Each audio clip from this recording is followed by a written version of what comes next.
So I'm going to say 10. Podium microphone check. 1, 2, 3, 4, 5, 6.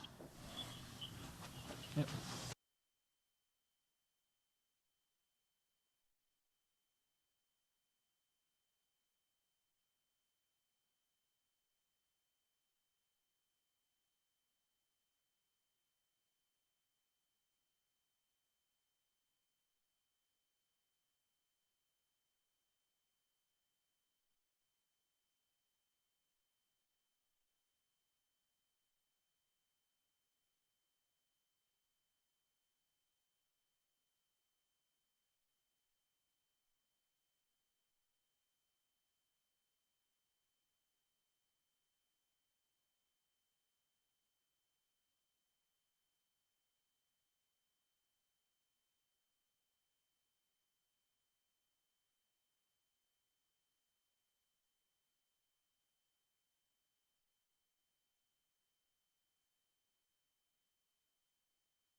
Thank you for joining us. Our briefing will begin in 30 seconds.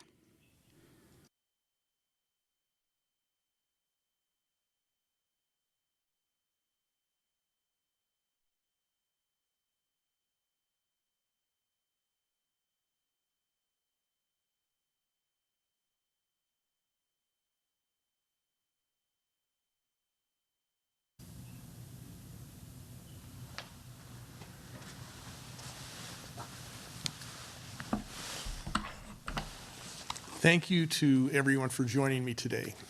Last week, I outlined the standards we will be following as we move toward reopening Pennsylvania. On Monday, I discussed a rollout date for the start of a series of reopenings on May 8th. Today, I'm providing more information on the reopening process, including the criteria we will use and the phases that will come next. As I've said before, we will not just be flipping a switch and going from closed to open. And ultimately, the virus is going to set the timeline, not us. There is no single tool that we will use to determine reopenings. Rather, we will look at several pieces to ensure that our case count is under control and that we have the local support to manage the cases and outbreaks. First, we will use metrics set by the Department of Health. The initial benchmark we're setting is for the population to have an average of less than 50 cases per 100,000 individuals over the course of 14 days in order to return to work. But we're also going to need to look at areas like testing rates, the ability to investigate cases, contact tracing capabilities, and proximity to high-risk settings. We're also partnering with Carnegie Mellon University as they develop a modeling tool that will incorporate a number of public health and economic factors. We'll use the health criteria and the CMU modeling tool to determine phases. There are going to be 3 phases: red, yellow, and green. We're currently, obviously, in the red phase statewide with only life-sustaining businesses operating and Pennsylvanians staying at home except to fulfill critical needs. As regions hit benchmarks that show that they're ready, they'll move to the yellow phase. Specifically, we're monitoring the north central and northwest parts of Pennsylvania based on the criteria and the model with a goal of moving them to the yellow phase on May 8th. This yellow phase will lift some restrictions, including parts of the business closure order. The phase will continue to limit on things like high-risk activities such as keeping school buildings closed, restricting restaurants to curbside pickup or delivery only, allowing retail to reopen with protections in place for workers and customers, and preventing large social gatherings. And businesses will need to continue to prioritize telework or abide by worker safety guidelines if telework isn't possible. Finally, a region will move to the green phase, which will include lifting the remaining parts of the stay-at-home orders, but still require Pennsylvanians to adhere to CDC and Department of Health guidelines. An example would be to still require universal masking if the CDC and the Department of Health are recommending it when a region reaches this green phase. These steps will be in combination with a regional approach. If Southeast Pennsylvania continues to be a concern, reopening will be slower there than in places where the case counts have been low. When it comes to business sectors, we have already begun the process of reopening. As many of you know, the wine and spirit stores have curbside pickup. Online auto sales began on Monday, and all construction will resume on May 1st, next Friday. I want to emphasize that Pennsylvanians should take the guidance given to their communities and their businesses seriously. The more a community commits to staying home and succeeds at suppressing the case count, the sooner and faster restrictions can be eased. We will be keeping a constant watch on our COVID-19 case figures, and I will caution that we may announce a target date that will have to be pushed back due to new cases. Or we might reopen some areas or some businesses only to have them close again if the virus begins to resurge. I understand that not having definite dates for each of these pieces to fall into place is difficult, but we will continue to provide updates as regions move from phase to phase. By using this measured, step-by-step rollout of reopenings, we can continue to protect the lives of Pennsylvanians, especially our most vulnerable. But it will take continued help and support from everyone. You know, on Friday, we are going to reach the 7-week mark since the first COVID-19 case was confirmed in Pennsylvania. At that time, we were watching this virus decimate communities in other countries. We had already been preparing for the coronavirus's arrival for several weeks when we received that first positive test. Then we were unsure of how fast this virus would sweep across the Commonwealth, or if we could get our hands on the necessary medical supplies quicker than people got sick.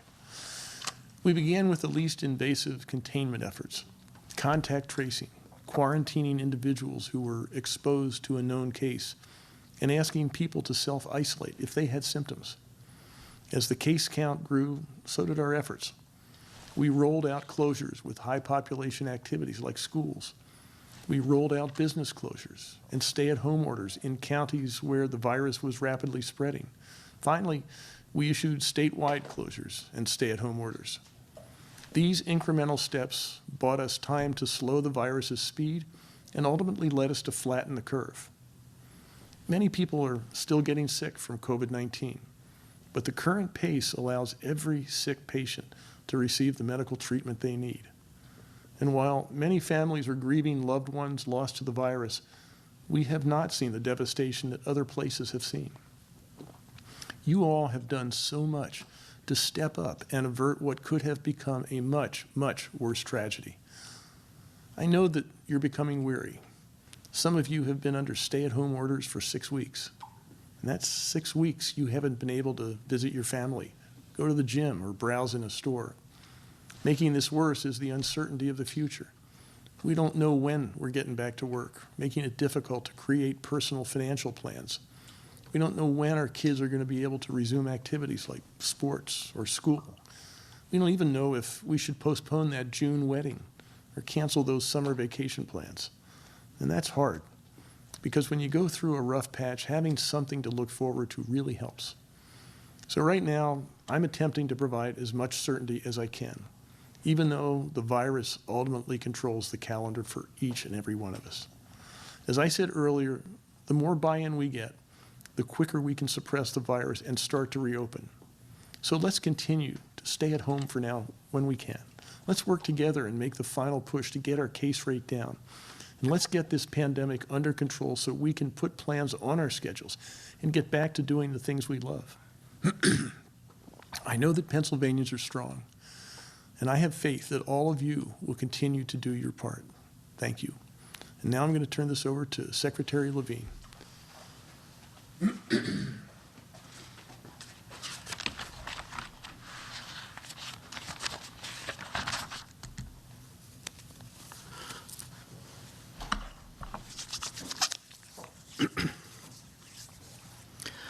Good evening. Thank you, Governor. Here is the latest information on COVID-19 in Pennsylvania. As of 12 a.m. this morning, our statewide case total is 35,684 cases. 1,896 of those cases are in healthcare workers, and 5,337 of those are residents of 407 long-term care living centers, including nursing homes and personal care homes. To date, tragically, we have 1,662 deaths. This includes 1,325 confirmed deaths and 297 probable deaths using the criteria that we discussed yesterday. Helping Pennsylvanians return to work safely is one of the most important public health challenges that we face. Governor Wolf has laid out a plan that makes data-driven decisions that are in the best interest of public health. We have to be very careful to balance the needs of our economy with our public health needs, and I believe strongly that this plan does exactly that. The Department of Health is now working on ways to bolster our contact tracing capabilities to meet the new challenges ahead. We have a great community health office and community health nurses who have been at the heart of this effort, working with our epidemiologists, our public health physicians, and our infection control teams. And we are looking at the best ways to utilize these resources and amplify them with technology and staff. This work will be very important because it will help us identify early if an outbreak starts to happen. Once we identify an outbreak, we can work to stop its spread by having people that are affected isolate and quarantine. These were the tactics that we used at the start of this pandemic to help slow the disease progression and help to mitigate its spread. It has proven effective. And Pennsylvania, as the governor mentioned, is doing better than some of our neighbors have fared because of it. But social distancing is still our best defense against COVID-19. So as we return to work and to many of our normal routines, remember, it is still vital to wear a mask when in public and to maintain social distancing. And as I always say, stay calm, stay home, and stay safe. Now, here are my daily reminders. Please wash your hands with soap and water for at least 20 seconds, or the time it takes to sing Happy Birthday twice. Or use hand sanitizer if soap and water are not available. Cover any coughs or sneezes with your elbow, not with your hands. Try not to touch your face, especially after touching surfaces, and clean surfaces frequently. And if you have to go out for life-sustaining activities, please wear a mask if you're going to come into contact with others. These everyday prevention measures can help slow the spread of the dangerous virus, COVID-19, and give hope to our families and our communities that we will recover together. If you have questions about your health, please contact your health care provider. And if you need mental health resources because you or someone you know is experiencing a mental health crisis, please contact the crisis text line by texting PA to 741-741 or call the statewide support and referral helpline at 1-855-284-2787. 1-855-284-2494. Again, 1-855-284-2494. For the most reliable information related to Pennsylvania's response, please visit our website at health.pa.gov. And what is most important for Pennsylvanians to remember is stay calm, stay home, and stay safe. And now the Governor and I are pleased to answer questions. Thank you, Secretary. Our first question is for the Governor.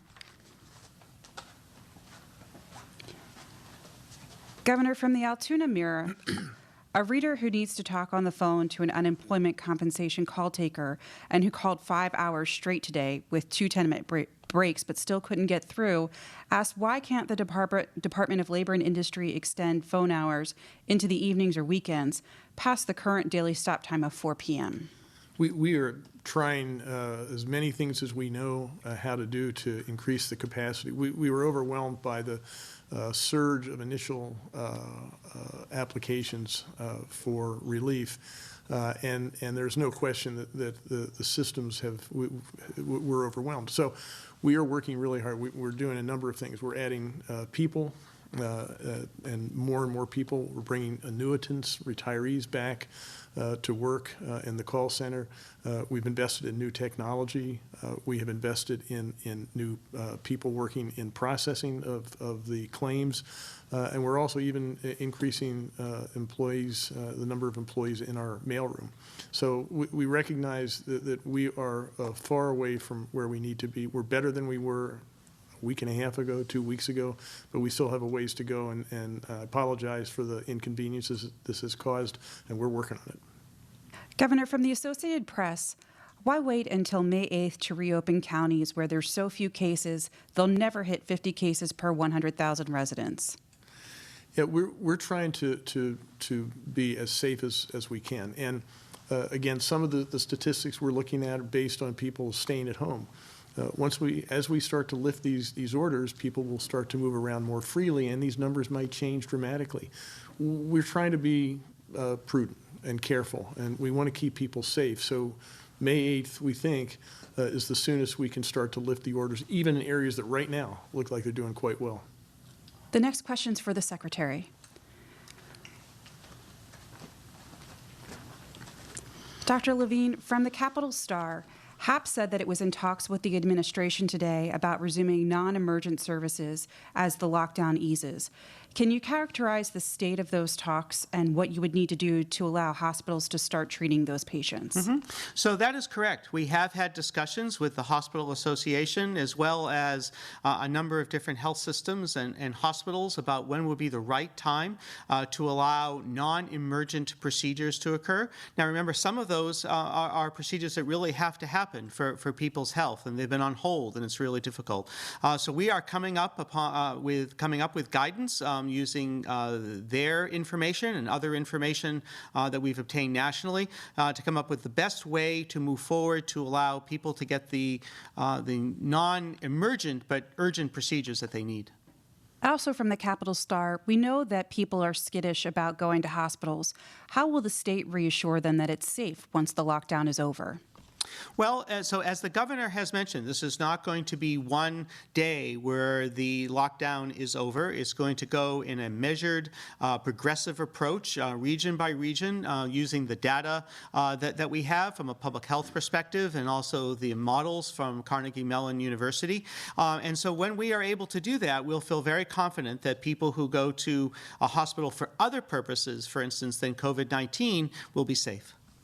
From News Talk 104.1, why are county coroners and medical examiners not being informed of COVID-19 deaths beyond the daily press release? And as a follow-up, would that be the best practice to slow the spread of the virus?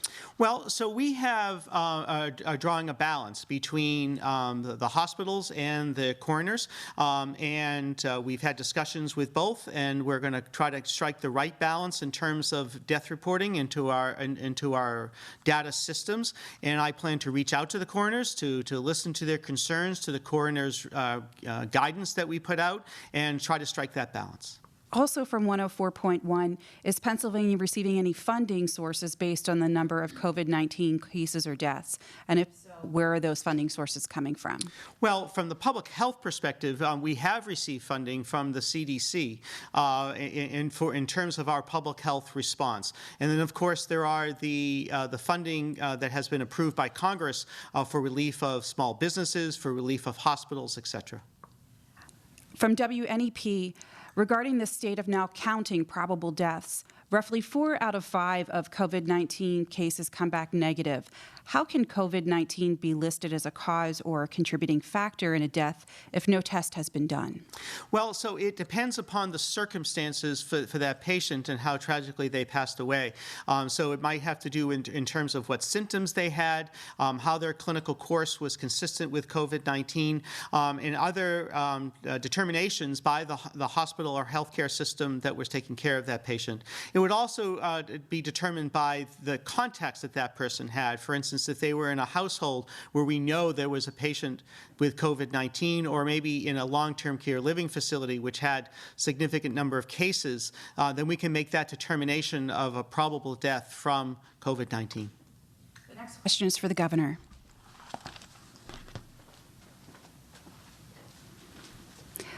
Governor, from the Daily Press, there was an article making the rounds online Tuesday citing the latest computer projections from the University of Washington.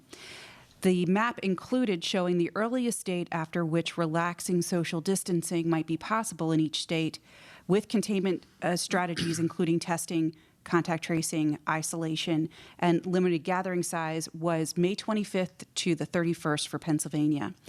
Is the state taking any of this data into consideration, or is the state continuing to target May 8th as this date for it to begin reopening, regardless of what the models say? No, in fact, the University of Washington model is very important.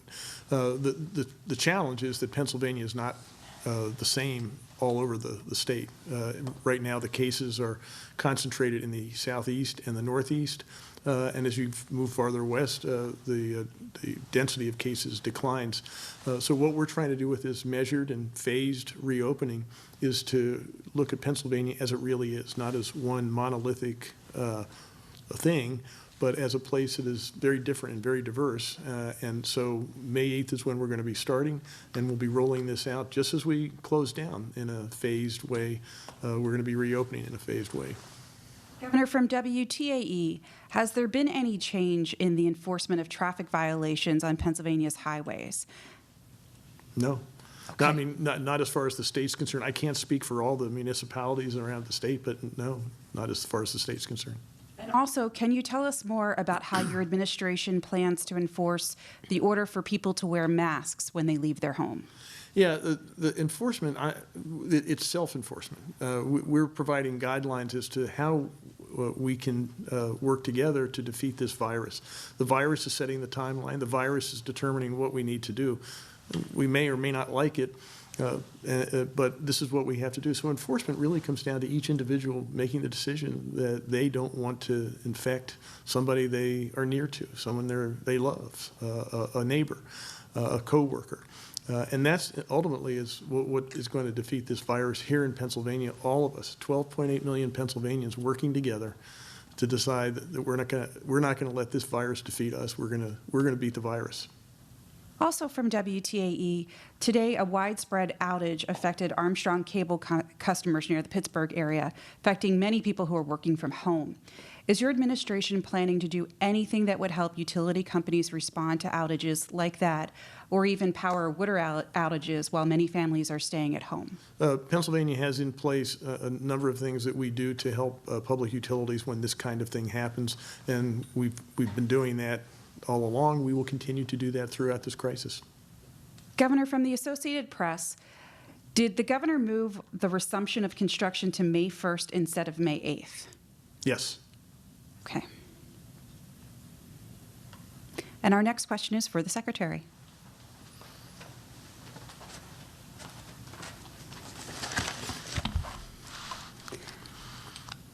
Dr. Levine, from WNEP, we talked to county commissioners from Susquehanna and Sullivan counties, 2 counties with small populations that have few cases of COVID-19. Commissioners that are concerned that if they reopen before other counties, that people from other counties where they're still shut down will flock in. to this county that's starting to reopen. Is there anything those counties can do to protect themselves from that? I think that that's unlikely. Again, I think everyone in the state will be looking at the reopenings and with the progressive approach that the governor has outlined, and know that that when their area and their county has less cases, then they'll reopen as well. So I think it's unlikely that we're going to see this large spread of people trying to get to the counties that have opened. And we are going to have in place, though, very careful testing, which will be really important for symptomatic individuals to see if they have COVID-19. And then we're going to have the contact tracing that we talked about, so we can isolate that person, trace their contacts, and then have them in quarantine and try to prevent any type of outbreak. From Spotlight PA, on April 2nd, the CDC released guidance confirming that in cases where a definite diagnosis of COVID-19 cannot be made, it is acceptable to report that as a COVID-19 death on the death certificate as probable or presumed. Why did the state wait till April 21st to include probable deaths into its count? Well, so it has taken time for us to reconcile a number of our different data sources, but also we've been reviewing charts, hospital charts, et cetera, to make that determination that an individual was a probable case. And so it has taken time to collect this data, and now we're reporting it. And then they're also asking, they're also asking about coroners, that coroners have continued to say they cannot make sense of the state's death numbers. Why do you think that's happening? Well, we are getting our death numbers from hospitals, from health systems, from long-term care living facilities, from our county municipal health department partners, as well as the coroners. And we will work with the coroners to make sure that we reconcile all our data and that we're all on the same page. One more question from Spotlight PA. This week saw two big spikes in the number of deaths reported, one from an addition of probable deaths and one from the reconciliation of the data. Are there other situations the department is currently investigating that might lead to similar spikes? No, those were the two epidemiological reconciliations that we had to do. First, to bring together our different data sources, and then to have the determination and be at the place where we could add the probable deaths, and those are the only changes we'll be making. From the Philadelphia Inquirer, this is a question for Dr. Levine. I'm wondering how you're personally doing and what you do when you get overwhelmed by all of this. Well, I'm doing very well, thank you. I'm trying to get enough sleep and to eat well and get rest when I can. And, you know, I tend to be a pretty calm person anyway. I've mentioned that I've had a lot of clinical experience, and it's very important to stay calm when faced with clinical emergencies. So it comes pretty naturally to me, but thank you for asking. Thank you, Secretary. The next question is for the governor.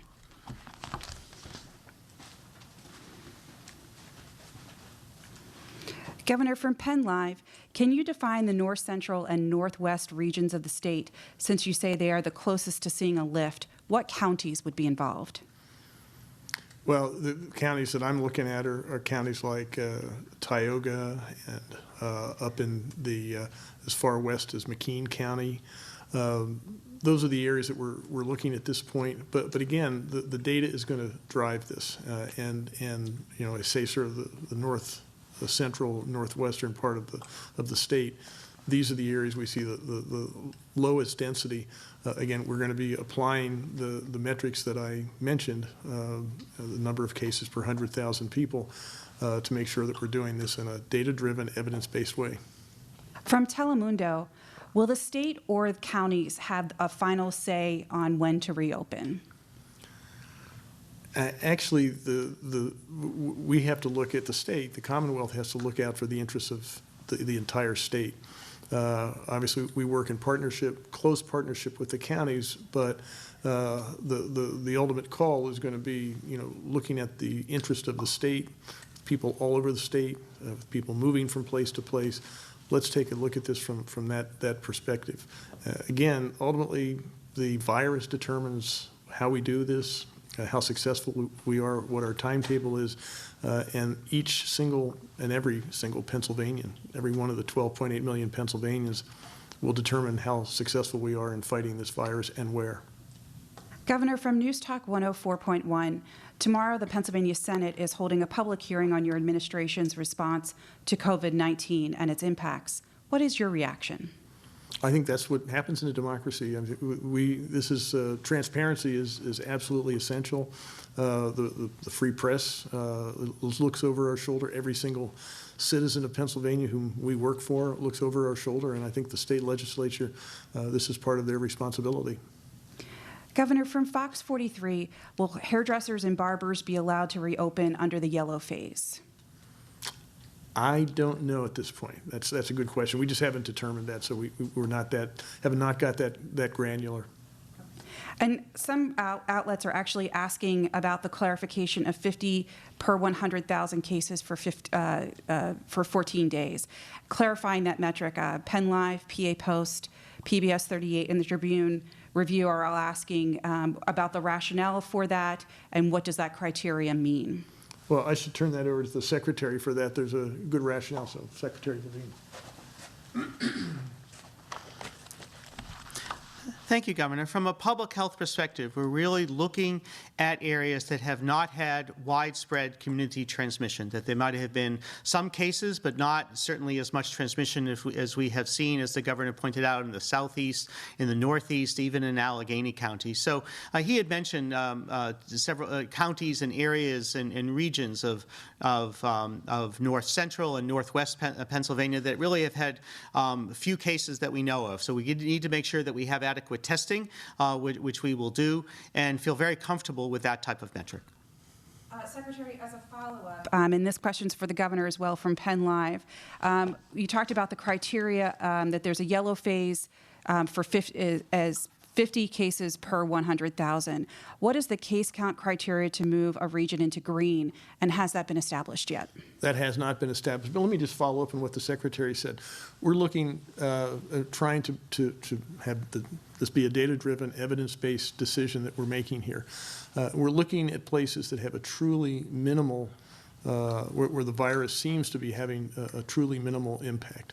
And we've chosen this data. This, I have to say, is somewhat arbitrary, but it's a good reflection, and it's an objective reflection of something that basically is minimal. Should it be 45 per 100,000, or should it be 55? We've decided this, and I think this is, again, the overall effort is to say, let's all of us watch the same objective metric, and let's all of us recognize and agree that what we're trying to get to is a place where there is truly a minimal impact of the virus on the lives of the people in that area. Our last question is for Secretary Levine.